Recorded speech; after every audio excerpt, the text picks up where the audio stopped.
Okay, welcome back to probably shouldn't be recording this episode 7. Yeehaw! I just finished a very chaotic Friday at work and I am headed home. But first I have to stop at a vape shop and stock up on my juice and my pods. One day I hope to quit the vaping. Unfortunately right now that is not much of an option. Um, I'll get there eventually. I've stopped drinking, doing drugs, drinking energy drinks. Um, I've quit a lot of stuff, that I didn't think I would ever be able to actually quit. So vaping's just next on the list. But until then, I am going to head my happy ass over to the vape shop, stock up, since as of January 1st, I won't be able to buy any kind of vape juice other than tobacco flavored. And while I like the taste of like tobacco, it's not going to do it for me as far as vaping goes. But that might actually help me quit. So it might be a thing that actually helps in the end. But happy accident, I guess. Um, but yeah, Colorado put in a law where anything flavored juice-wise cannot be sold. Um, so that's going to. We're gonna see a lot of vape shops close around Denver. A lot of small businesses are gonna close because of this law, and I think that's something that people failed to take into account too, because these people that own vape shops, they're small businesses, they're local businesses, and they just want to, and vape stuff is something that they're passionate about, and now it's kind of basically going away. So, that's kind of shitty. And when the resolution came up to be voted on this last November, I did not vote for it. I voted against implementing this ban because of the impact it's going to have on many small businesses around the state of Colorado. I have yet to see or even look into it if I'll be able to buy this stuff online, like the flavored stuff. So we'll see about that. Then I wanted to also kind of make something pretty clear where I stand on some issues. So, with that, I'll just get into it. Free Palestine. Fuck Donald Trump. Fuck Elon Musk. Fuck ICE. Free Sudan. All of these different issues, I stand on the right side of them. What is happening in Gaza is genocide. There's no other way to say it. They can say all they want under the guise of fighting Hamas, but that's not what's happening. It might be a small part of it, but it's more a part of just trying to get rid of Palestine altogether. So that's my thoughts on that. I'm not going to speak too much on it. Honestly, because I don't know enough, and I'm a father of 3 kids working 40 hours a week. I don't really have time to devote any extra resources into like really digging in. I also maybe don't really dig in because it's just going to piss me off, sent me off the edge. But I don't know enough on the issue to talk about facts. So rather than talk about facts that I don't know anything about and talk out of my ass or talk out of both sides of my mouth, I'm just going to give you where I stand. my opinions on the matter. So yeah, free Palestine. Bottom line, free Palestine. Well, so I had something funny happen to me today. I had to write some bus numbers on board, and one of my coworkers, who also is named Josh, we greet each other by calling each other fucker or bitch. It's just the work relationship that we have. Also, many multiple fingers, flipping offs. It's just what we do.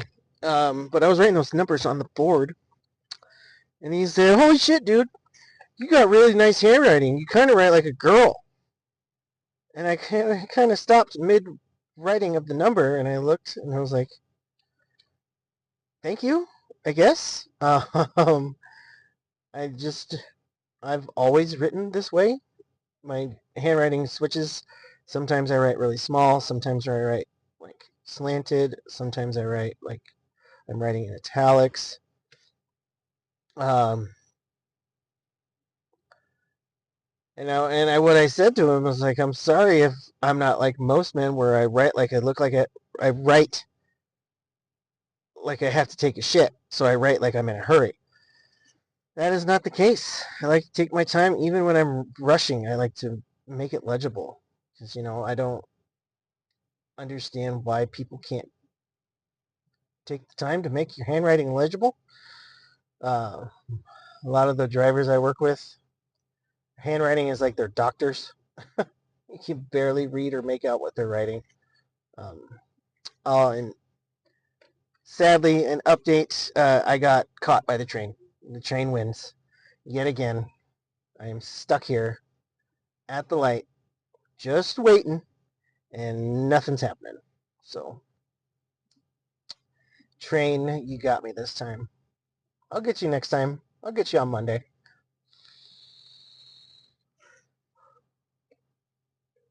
So yeah, that was quite the interesting interaction I had. I've been told a few times that I have really nice handwriting. I don't think I do. I think it's neat, but I don't think it's nice. My wife and daughter, oh, another fucking train. Seriously, the train. Ay. Okay, but my wife and daughter have immaculate handwriting, and then there's my two boys. Awful handwriting, super sloppy. But yeah, I don't think I have nice handwriting. I don't know. I guess that's weird for a guy to have nice handwriting, but it does make sense, especially after the things I just said. There's a couple of drivers that I work with. One of them, swear to you, it looks like a font on a computer. Like, it's that neat. And mind you, these guys are driving. Sometimes they write when they drive, but they have clipboards and stuff that they write on. But for this driver to make his handwriting that incredible I always, look forward to getting his clock out sheet, just because I can see how neat he writes his numbers. Another weird thing, I've recently discovered my own favorite way to write the letter Y. I don't know if that's something that happens to other people, but I recently discovered writing my Y's in a different way, and I'm like, oh man, that looks cool. So there's this one driver that has 3 Y's in his name, his first and last name. So I always look forward to writing his sheets, because then I get to perfect my new Y. I don't know if that's a TISM thing or what, but yeah, I get excited about writing the letter Y. Super random. I guess speaking of TISM, in my house, we are 100% all on the spectrum. And that's the thing about the spectrum, is it's such wide range. And I get frustrated with people thinking autism is a bad thing. Autism is wonderful. It's what makes people unique. And some people that have autism are like some of the smartest people in the world. And for these crusades to go out against vaccines causing autism, so what if they did? Autism is not a bad thing. It's not a death sentence. It's not any of these horrible things that Jenny fucking McCarthy, former singled out lady, started all of this bullshit because her son has autism. And because it's her son having autism makes it more difficult for her, so she has to find something to blame, in my opinion. So I get frustrated with the people that are constantly like, well, I'm not getting any vaccines, they cause autism. There's scientific proof out there that says they don't, but even if they did, I wouldn't fucking care. Because vaccines are essential. There's no reason that smallpox should be making a return in 2025, but it is, because people aren't vaccinating their kids, because they're buying into all this bullshit. It's just, it's incredibly frustrating. I'm over it. Shit, I need to turn left here. Oh well. I'll get it on the next one. That's another thing people need to understand, especially when you live in Denver, where I do. Everything's on a grid. So if you miss your turn, you literally go up a block, make another turn, and you'll get to the same place. And yet you'll see all these people cutting people off because they missed their turn the previous time, or they're about to miss their turn, so they cut you off.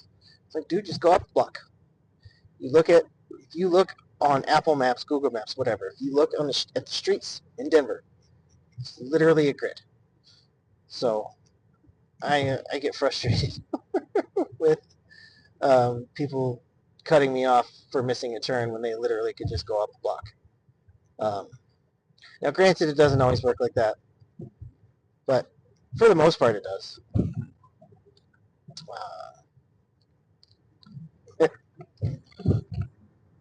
Oh, what was it? What was I just talking about?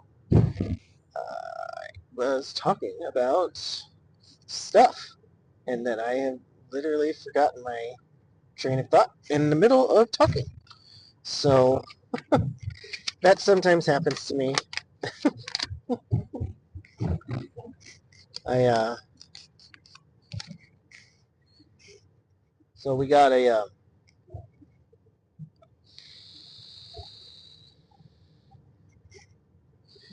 very sick kiddo at home, and I'll go left here. Gotta go left here, Josh. See, I'm learning. Got a sick kiddo at home. He sounded so bad last night. You could tell it was hurting him to talk, and I just felt so bad. I started taking vitamin C yesterday because I'm not trying to catch that. About a month and a half ago, I had acute pharyngitis. Day one, I lost my voice. Day two, it felt like I had a small pebble in the back of my throat. I was honestly pretty sure it was strep. I only had strep one other time in my life. But I tested for strep twice and was negative both times. I missed an entire week of work. That hasn't happened to me since I had surgery. I had the last time I missed any work due to sickness or anything is when I had a vasectomy. I had a vasectomy about a year ago. My wife was still taking birth control. My wife is also still a smoker. The older you get, if you're a smoker and on birth control, it can be really disastrous to your health. And we're at the age now. No more kids. We got 3. That's enough. We have 3 lovely kids. Another kid we could not do. I think it would kill both of us. So I was just like, you know what? Let me get snip. Surgery was like $700. It wasn't even terrible.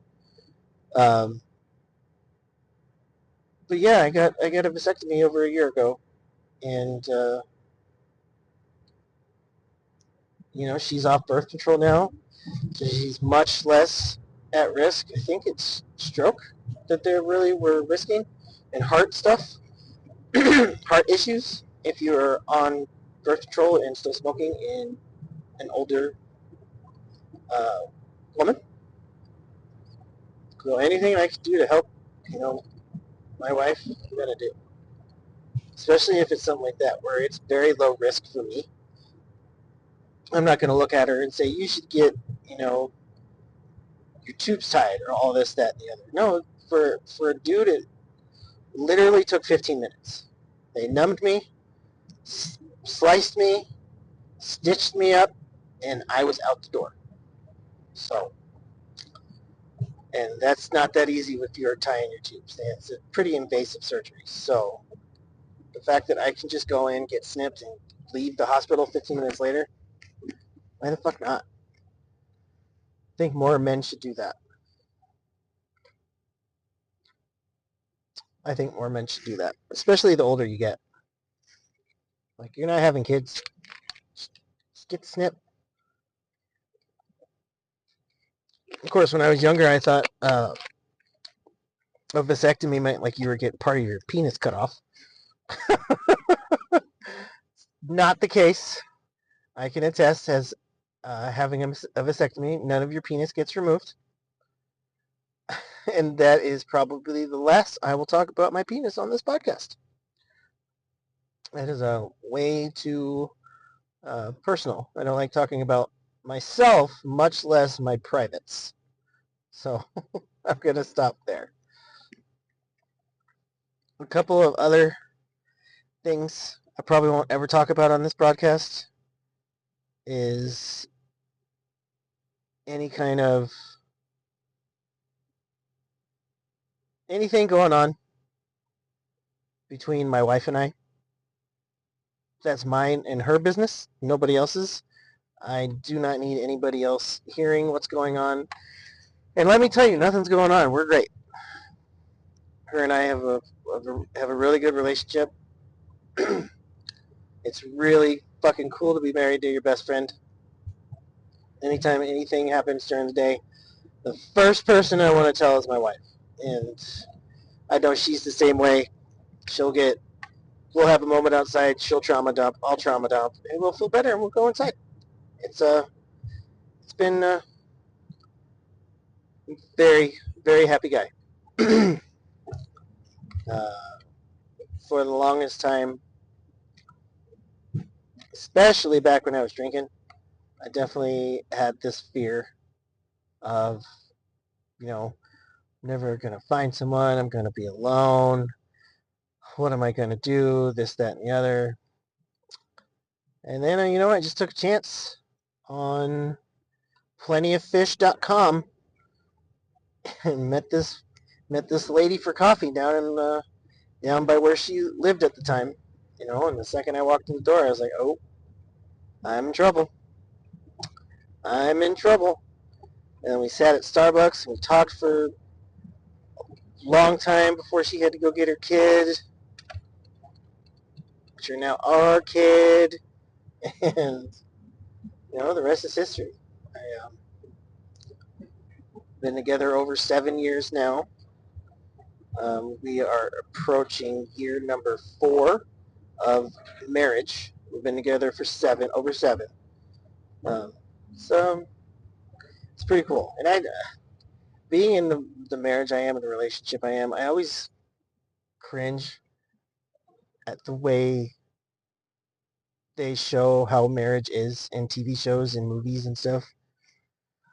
Granted, I know that they're basing that off people's personal experiences, but they always shit on marriage. Like either one person's cheating or one person's controlling and ridiculous. I don't know. I would love to see a more honest portrayal of marriage. I'm seeing it a little bit more on shows like Shrinking is a good one that shows how marriages work that are more realistic in my opinion. But yeah, I'm touching on a lot of shit today.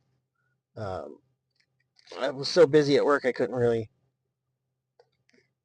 I took time to write down some some ideas, and I blew through those in the first 10 minutes of this podcast. So now you just get to hear me ramble. And, you know, I had a lot of fun setting up my YouTube channel. I have a YouTube channel now. Which I'm pretty sure the link for the YouTube channel will be in the description of this podcast. And I don't know, man. This is just fun. This is the most fun I've had being creative in a while. And that I almost think that's a cop-out. I'm not really being creative. I'm just talking. But, the tagline that I kind of thought of is talking to myself is cheaper than therapy. And I'm talking to myself, but also kind of working shit out. And some people are listening. I got a few listeners, which I appreciate. But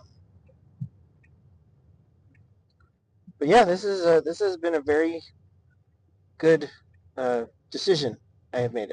I'm proud of myself in making more and more good decisions.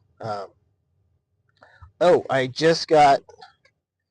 So when I went into this debt consolidation program, the final one, they were trying to take me to court and all of that. I just paid that off.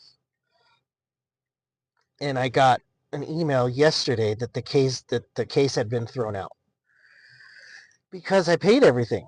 Like, I'm all paid up. I'm good. So no more. I'll probably call them on Monday. I get to talk to their graduation department. That's pretty cool. I owe it to myself. I was $27,000 in debt, and I paid it off in 3 years because of this program. I don't know where I would be. I don't dare think about where I'd be if I was still trying to make minimum payments or just let everything go to collections. I would, my mental health would not be where it is now, and I've had more good days than bad lately. And that's always important to remember. Remember the good days. Oh, I gotta go this way. I'm being a bad driver. I'm being a bad driver. It's a rare thing. I'm a pretty good driver.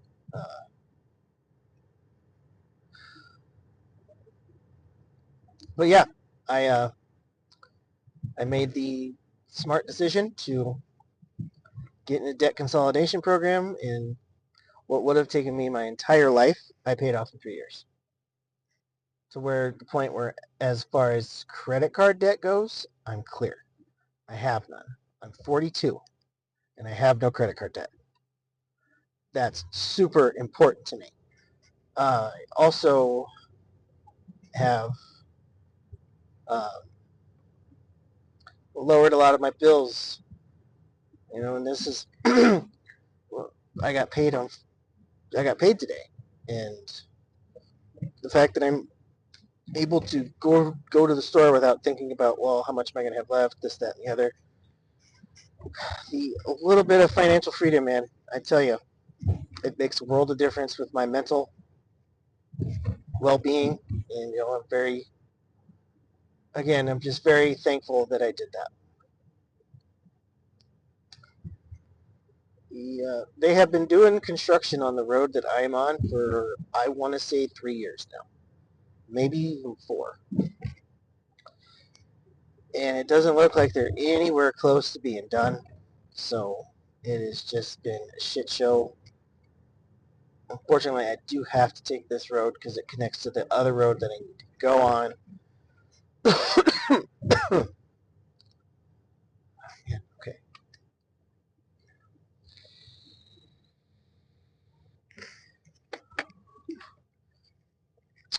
We got our first snow in Colorado, well, at least in Denver, on Wednesday. About 4 inches, which was, whatever. but it was so icy that it was basically like a skating rink. Trying to drive to pick up my kid from his job and going to his work, it's lots of downhill slopes with no sunlight.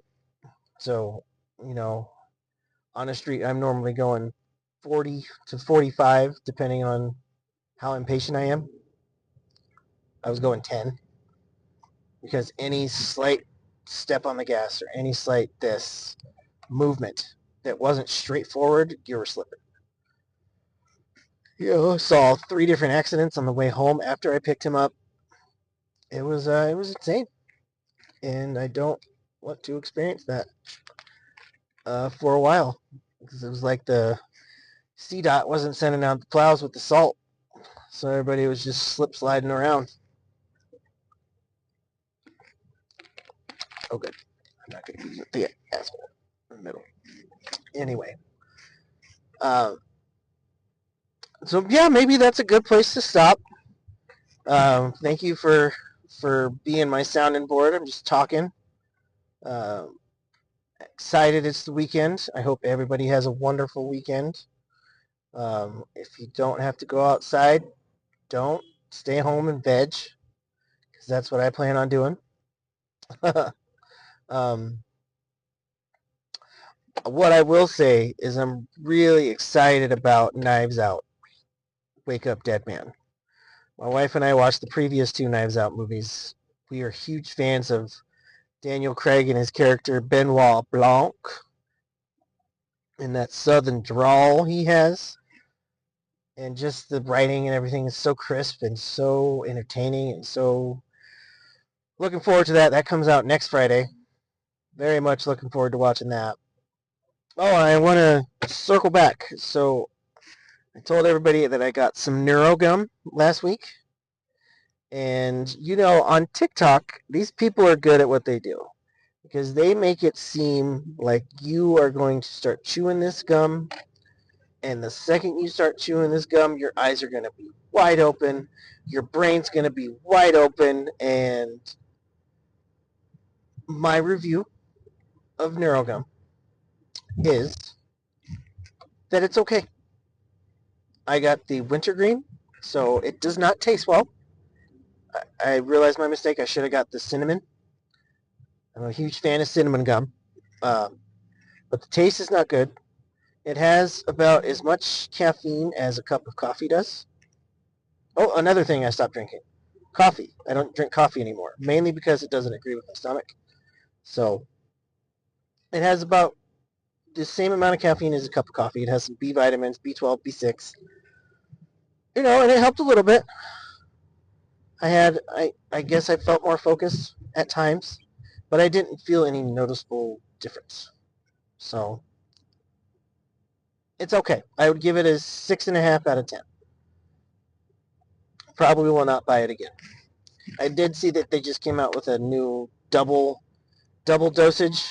It's got 40 milligrams of caffeine, the regular, and then this double one has 100 milligrams of caffeine per piece. So I could see that being more effective, but I could also see it leading to jitters and like shakes, and I don't want to have those. Thankfully, as I was recovering from being an alcoholic drug addict, I never actually did get the tremors, thankfully. Um, but yeah, so NeuroGum, 6.5 out of 10. I will get my sleep apnea device on Tuesday. I'm very much looking forward to that. If I get it on Tuesday, I will really be able to tell if it helps, because I'm off on Wednesday, so I can actually sleep throughout the night and not have to wake up at 2, 3 o'clock in the morning. So I will let everybody know my thoughts on that. And my GLP liquid coming from Wuhan is now in California, in customs in California. So I'm really hoping it clears customs soon. This is the first thing I've ever ordered from China, like straight from China. So I don't know when I'm going to get it. Sometime within this calendar year, Granted, we only have 27 more days of this year, 26 more days. But it's on its way. And then I very much will tell you guys how it goes. Nervous, excited, but nervous. Um, so yeah, I think that's a great place to stop the podcast. Like I said, I hope everybody has a great weekend. Stay inside, veg out, watch Netflix, all that kind of stuff. Much love to everybody, and we'll talk again soon. Bye.